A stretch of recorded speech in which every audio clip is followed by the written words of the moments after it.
Welcome back to my channel. This is 코인 노마드.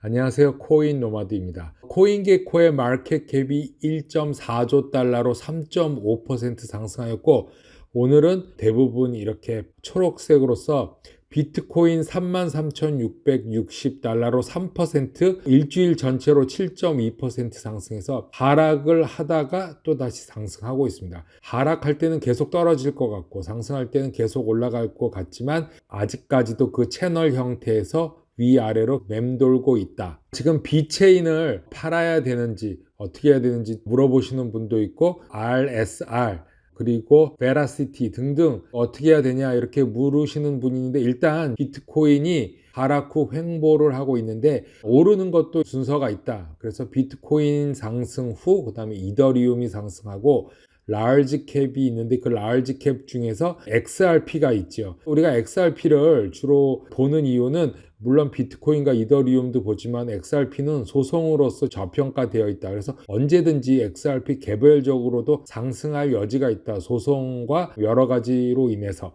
그 다음에 나머지 알트코인이 오르고, 그 알트코인들 중에서도 여러 가지 분야가 있기 때문에 개별적으로 오를 수는 있겠지만 이 흐름을 기억해 두셔야 한다. 언급을 안 하는 것보다는 비트코인과 라지 캡이 올라가는 걸 보고 나서 언급을 해도 늦지 않는다, 이렇게 생각을 합니다. 비트코인에서 라지 캡으로 가고 미들 캡, 로우 캡으로 가고 다시 로우 캡에서 비트코인으로 가고 비트코인에서 이 피아트 머니로 돈을 또 바꿔서 순환매가 있기 때문에 비트코인 그리고 XRP에 주목을 하고 있습니다. JP모건에서 고객에게 5개의 가상화폐 펀드를 제공하기 시작한다 라고 나왔습니다. 깜짝 놀라시겠지만 지금까지 JP모건은 비트코인과 가상화폐에 대해서 계속 부정적인 시각을 보이면서 종종 긍정적인 시각도 보였지요. 상당히 헷갈리게 만들었는데 지금 이번에는 확실하게 가상화폐 펀드를 제공하기로 했다고 말합니다. 자, 그러면 이게 어떻게 된 일일까요? 지금부터 가상화폐에 투자하지 말라고 미디어에 발표하는 동안 JP모건은 고객들에게 가상화폐 펀드에 대한 액세스를 준비했던 것이죠. 제공한 것인 거죠. 즉, 거짓말을 하고 있었다는 것이죠. 글로벌 투자은행 JP모건이 고객에게 5가지 가상화폐 펀드를 제공하기 위해서 자문위원을 그린라이팅 한 것으로 알려져 있는데, 이 자금은 투자 자문을 구하는 모든 JP모건의 자산관리 고객들이 사용할 수 있다고 합니다. JP모건은 초대형 은행을 넘어서 이제 암호화폐 거래 액세스를 확장한 최초의 대형 은행이 되었습니다. JP모건 하면은 JP코인이 생각나는데, JP코인, 오닉스에 대한 것은 수면 위로 나오진 않고 있는데, 크립토 펀드에 대한 액세스를 제공한다고 재무 어드바이저에게 모든 고객의 암호화 펀드에 대한 액세스 권한을 부여한다는 것을 알렸습니다. 인사이드에서 목요일에 직접 언급을 했는데, JP모건은 부유한 고객들만이 암호화폐 거래 액세스를 확장할 수 있다고 일단은 그렇게 발표하고 있는데, 어드바이저들에게 7월 19일 5개의 가상화폐 제품을 사고 팔 수 있는 주문을 받을 수 있다고 말했는데, 그 중에 4개가 그레이스케일의 인베스트먼트, 그래서 그레이스케일 비트코인 펀드, 그 다음에 그레이스케일 비트코인 캐시 펀드, 이더리움 펀드, 이더리움 클래식 펀드 트러스트, 이렇게 4개가 있고, 또 하나 오스프리 펀드 비트코인 트러스트, 이렇게 해서 5가지가 지금 이용할 수 있다고 합니다. JP모건은 2017년 제이미 다이먼 최고 경영자가 비트코인을 거래하는 직원들을 해고하겠다라고 위협도 했으며, 2021년 올해 5월은 비트코인 가상화폐를 멀리하라면서 사람들에게 개인적으로 조언한 바도 있습니다. 그러나 이제는 어떻게 됐을까요? 투자 고객들에게 투자하라고 하고 있습니다. 이유는 나와 있습니다. 고객들이 투자하기를 원해서 한다는 것을 인정했다라고, 이게 이유입니다. 언제든지 말을 바꿀 수 있다. JP모건에 이어서 모건 스탠리, 골드만삭스, 시티그룹이 이을 전망이고, JP모건은 소매 자산 고객에게 암호화 제품에 대한 직접적인 액세스를 제공하는 최초의 기업이 되었습니다. 자, 어저께 다뤄드렸던 더 데일리 하들에서 라울팔에 관한 기사인데, 어저께 한 거를 요약해 보면은 라울팔은 100% 코인에 투자하고 있다. 그 중에 55%는 이더리움이고 나머지 20%의 코인이 있다. 거기까지 얘기가 됐습니다. 또 다른 이야기가 나왔는데 그중 55%는 이더리움이고 약간은 비트코인이고 나머지 한 가지를 더 밝혔습니다. 그거를 한번 보겠습니다.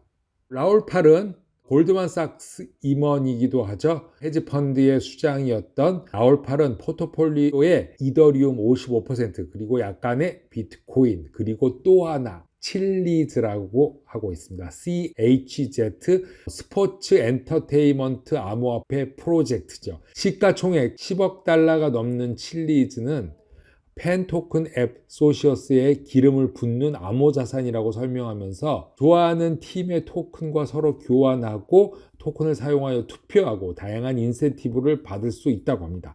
블록체인이 점점 더 발전함에 따라서 전 세계가 디지털에 더 집중하게 되고 암호화폐는 가상 커뮤니티와 비즈니스 구조의 새로운 생태계에 힘을 실어줄 것이라고 말하면서 이제는 스포츠 팬이건 음악 아티스트건 기업이건 상관없이 블록체인에 투자하게 된다 이렇게 말하고 있습니다. 결론적으로 말하면 라울 팔은 현재 전부 다 가상화폐에 투자하면서 이더리움 그리고 비트코인 그리고 칠리즈 이렇게 세 개를 공개했습니다.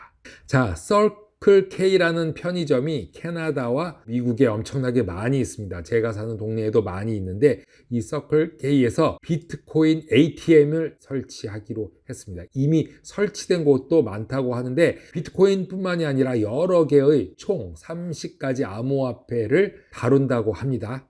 서클K 편의점은 세븐일레븐, LG25, 미니스탑 이런 거와 같은 편의점이죠. 편의점 안에 들어가면 ATM이 있는데 거기서 돈만 뽑는 게 아닙니다. 그러니까 즉 피아트 머니, 예를 들어서 한국 돈 10,000원권, 1,000원권 이런 것을 뽑는 게 아니라 비트코인을 사용해서 결제할 수 있습니다. 그래서 비트코인으로 피아트 머니를 또 받을 수가 있고 또 보내고 받고 이런 거를 할 수 있다고 하는데 수천 개의 비트코인 ATM 그리고 크립토 ATM이 설치된다고 합니다. 세계 최대 규모인 비트코인 ATM 사업자 비트코인 디포가 미국과 캐나다 내 서클K 편의점 로케이를 확장할 예정이라고 밝혔는데 새로운 파트너십의 일환으로 미국의 30개 주의 서클K 편의점에 이미 700대 이상 비트코인 ATM기가 설치되었고 암호화폐 ATM 유통업체는 이러한 확장이 서비스가 부족한 지역사회에 금융 액세스 도구를 제공하고 더 많은 사람들이 암호화폐 공간으로 끌어들일 수 있다고 말하면서 암호화폐 비트코인이 자산관리와 투자 기업에 의해 주류로 채택되는 것을 지켜보아 왔다고 말하고 있습니다. 하지만 이러한 서비스에 접근할 수 없는 사람은 어떻게 되냐? 비트코인 디포 제품 담당 의사는 말하면서 이렇게 우리가 서클K에 ATM을 설치하는 것이다. 서클K에 위치한 ATM은 단순히 부를 증진시키는 그런 재테크가 아니라 지불 수단, 편리하게 사용할 수 있는 수단을 제공하는 것이다 라고 다른 측면의 유용성을 말하고 있는데요. 미국과 캐나다 전역에 3,500개 이상 암호화폐 ATM을 운영하고 있는데 비트코인뿐만 아니라 라이트코인, 이더리움 30개 여종의 암호화폐를 구매할 수 있다고 말하고 있습니다. 캐나다에 본사를 둔 서클K 운영사는 자사 브랜드가 미국에 7,150개, 캐나다에 2,100개 매장을 운영하고 있고 비트코인 디포는 지난해 코비드 동안 여러 가지 이유로 서비스를 중단한다고 발표했었지만 최근에 보면은 미국이 가장 많이 코비드-19이 발생했죠. 그럼에도 불구하고 모든 장소에서 서비스를 다 복구했다고 합니다. 모든 곳에서 이용할 수 있다고 하고 미국 비트코인 ATM 수는 지난 한 해 동안 177%가 증가됐고 비트코인 디포 제품 이사는 크립토 커런시, 코인을 대중에게 가져다 주는 것이고 앞으로도 상당한 파트너 확장을 통해서 이러한 작업을 계속할 것이다 라고 말하고 있습니다. 저도 시간 나는 대로 우리 동네에 있는 서클K에서도 사용할 수 있는지 한번 확인해 보고 알려드리겠습니다. 리플 클라이언트 에어 월렛 유니콘이 호주에서 온라인 카드 결제를 위한 솔루션을 출시한다고 합니다. 호주 유니콘 3사 중 하나인 페이퍼스에 따르면 에어월렉스는 호주에서 온라인 결제 카드 플랫폼을 출시하는데 2017년 리플의 핀테크 베헤모스와 파트너십을 체결한 후 리플렛을 지금까지 쭉 사용하고 있죠. 비자 및 마스터카드를 통한 온라인 결제를 위한 에어월렉스 솔루션이라고 하는데 지난해 영국과 유럽에서 처음 솔루션을 출시했습니다. 에어월렉스는 그 후 2021년 올해죠. 홍콩으로 이주해서 확장을 확대하고 호주에서 시작하며 현지 고객에게 새로운 온라인 결제 솔루션을 제공하고 있다고 합니다. 중소기업과 대기업은 이 회사의 새로운 솔루션을 이용하여 전 세계 각지에 흩어져 있는 고객들로부터 비자카드, 마스터카드를 통해서 이루어지는 온라인 결제를 쉽게 회수할 수 있는 방법을 갖게 되었습니다. 에어월렉스는 1억 6천만 달러를 모금했고 2020년 4월에 에어월렉스는 ANNZ, 세일즈포스 및 중국의 거대 기업인 텐센트를 포함하여 여러 투자자로부터 1억 6천만 원의 놀라운 금액을 갖다 모금하여서 유럽과 미국에서 지금 확장을 계속하고 있고 새로운 시장을 개척하기 위해서 투자 비용 중에 결제 산업, 페이먼트 비즈니스를 인수하기 위해서 사용할 계획이라고 합니다.